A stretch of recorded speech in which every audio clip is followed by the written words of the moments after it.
Il y a aussi cette guerre de communication dont on vous parle, avec ces accusations de Moscou qui actionne le levier des armes chimiques. Les autorités russes accusent l'Ukraine de préparer une attaque de ce nom, une attaque chimique. Le président Zelensky a bien évidemment immédiatement réagi. Écoutez-le.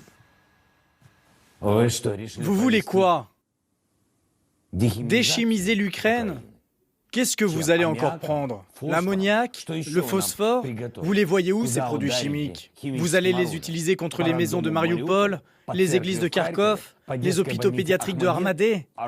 Aucune arme de destruction massive, chimique ou autre, n'est en préparation sur notre sol. Le monde entier le sait. Et vous le savez parfaitement. Si jamais vous avez l'idée d'utiliser les armes chimiques contre nous, vous aurez en retour des sanctions d'une ampleur que vous n'imaginez même pas. Ces armes chimiques, cette guerre avec cette menace générale du Tartre, on en parle évidemment depuis le début. Expliquez-nous concrètement ce que Zelensky soupçonne.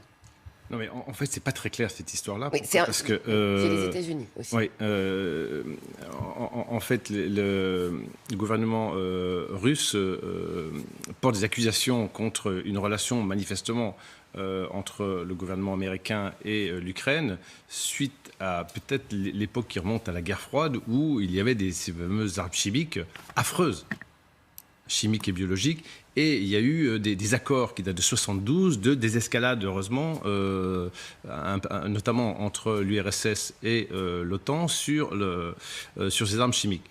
Alors il reste des laboratoires, ou des labos, mais apparemment qui seraient pharmaceutiques.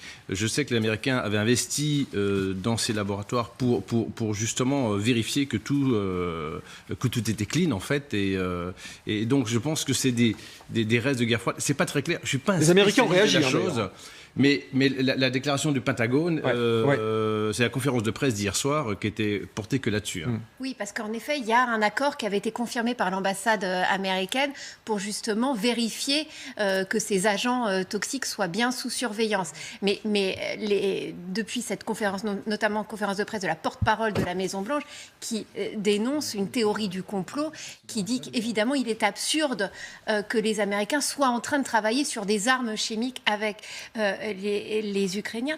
Mais ce qui est inquiétant, c'est qu'en fait, on sent cette petite musique monter dans toute la presse russe, comme quoi il y a ce danger-là. Donc que ça justifie l'invasion russe en Ukraine. Et puis ça pourrait justifier aussi à terme, et ça c'est la grande inquiétude des anglo-saxons, l'utilisation d'armes chimiques par la Russie, qui alors pourrait expliquer qu'elle n'a fait qu'agir en représailles.